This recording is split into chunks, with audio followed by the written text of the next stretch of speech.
দাদা, ওই বুড়ি দিদাটা আমাদের ডাকছে। চল, আমরা ওই বুড়ি দিদাটার কাছে যাই। হ্যাঁ ভাই, তুই ঠিক বলেছিস। চল, এখন বরঞ্চ ওই বুড়ি দিদাটার কাছেই যাই। এই নাও চা, নিয়ে এলুম। শরীর যখন ভালো থাকবে তখন তার শুয়ে বসে থাকবে না, টই টই করে এ পাড়া থেকে ও পাড়া আর ও পাড়া থেকে এ পাড়া। আহ বউ, এত বকছো কেন বলো তো? এত বকার কি হলো? না না না না না না, আমি তোমায় ফুল চাঁদা দিয়ে পুজো করব, বুঝলে? এবারে উঠুন, ওষুধটা তো খেতে হবে নাকি? তা যাই বলো না কেন, তুমি তো আমার চিন্তাই করো, তাই না? ওই যে কি সুন্দর বলছো যে আমার নাকি এখন ওষুধ খেতে হবে। তাই যত কিছুই বলো গিন্নি, তুমি তো আমার জন্যই চিন্তা করো। ও মা, এ কি, এই অসময়ে এই ছেলে দুটো এখন কোথায় যাচ্ছে? ও মা, এই ছেলে দুটো যাবে কোথায়? এদিকে যে ঝড় শুরু হয়ে গেল। এই ছেলেরা, তোমরা কোথায় যাচ্ছ এই ঝড়ের মধ্যে? এদিকে এসো দেখি, এদিকে এসো। রক্ষে করো ঠাকুর। যাই হোক বাবা, ছেলে দুটো অবশেষে আমার দিকে আসছে।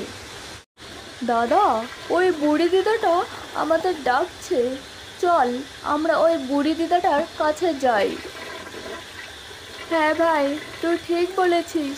চল, এখন বরঞ্চ ওই বুড়ি দিদাটার কাছেই যাই। আচ্ছা দাদু ভাইয়েরা, তোমরা এই ঝড় জলের মধ্যে কোথায় যাচ্ছিলে শুনি? বুড়ি দিদা, আর বলো না, আমি আর ভাই মিলে দুজনে তো মাঠে খেলতে গেছিলাম। হ্যাঁ বুড়ি দিদা, আর এখন আমরা দুজনে মিলে বাড়িতে যাচ্ছিলাম, আর এমন সময় আমাদের ঝড়ে পেল। ঠিক আছে, তোমাদের সব কথা আমি বুঝলাম। এখন তোমরা আমার সঙ্গে ঘরের ভেতরে যাবে, চলো দেখিনি।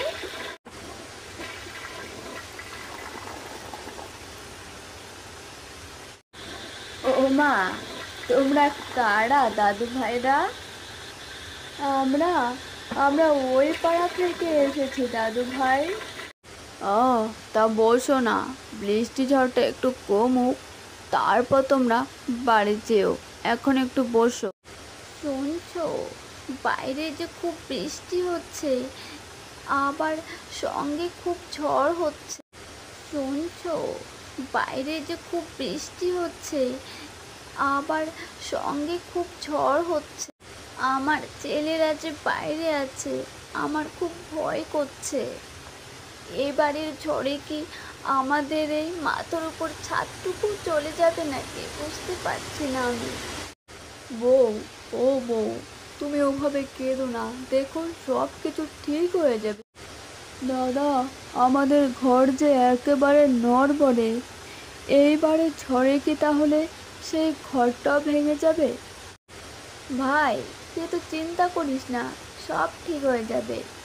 বউকে আমি এখন কি বলি? বউ তো সে কখন থেকে কেঁদেই যাচ্ছে।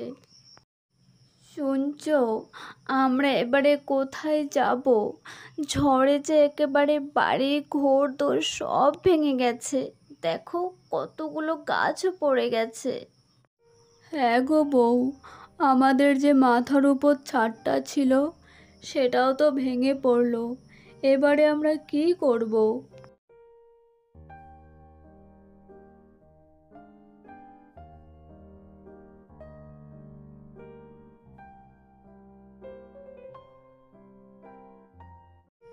মা, বাবা, তোমাদের একই অবস্থা হয়েছে। তোরা কোথায় গেছিলি শুনি? তোদেরকে নিয়ে কি আমার কোনো চিন্তা হয় না? মা, আমাদের ঘর বাড়ির একই অবস্থা হয়েছে। কি আর হবে, সব শেষ হয়ে গেছে রে বাবা, সব শেষ হয়ে গেছে।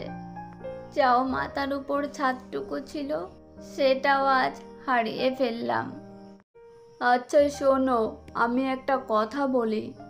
আচ্ছা, আমি তো জমিদার বাবুর কাছে যেতে পারি, তাহলে কোনো একটা উপায় বের করা যাবে।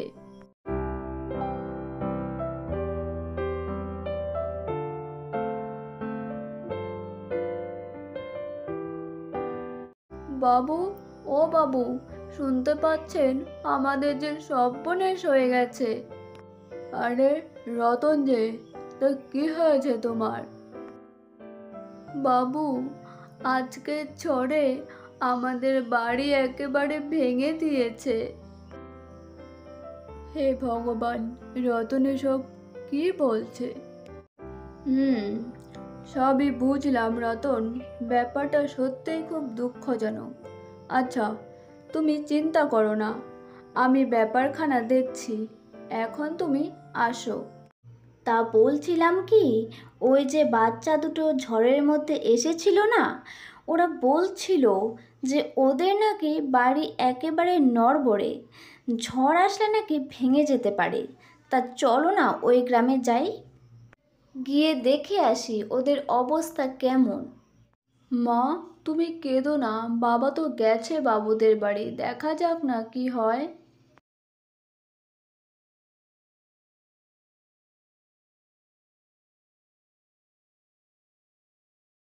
ওই তো মা, বাবা চলে এসেছে। কি গো, ওই বাবু কি বললো তোমাকে?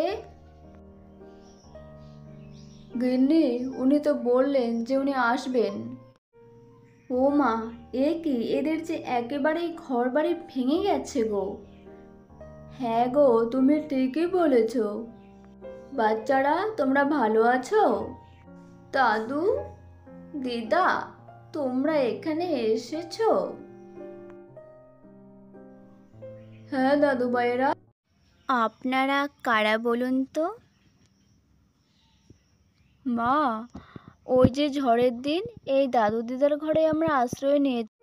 কই রতন? ও মা, বাবু এসেছে যে আমাদের এখানে।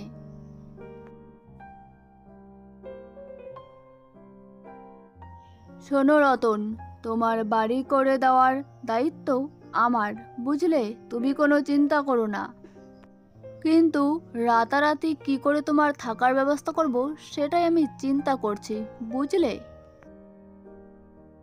বাবু, আমার মাথায় একটা বুদ্ধি এসেছে।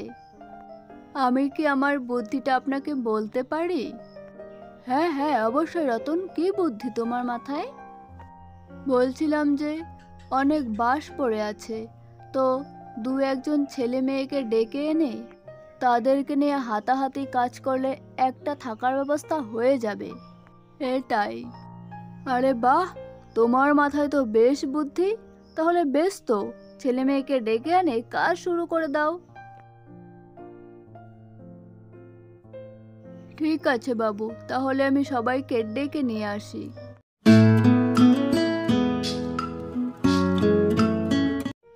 বাবু, এদের দুজনকে আমি ডেকে নিয়ে এসেছি, আমাকে সাহায্য করবে। বাহ, খুব ভালো, তা কাজে লেগে পড়ো।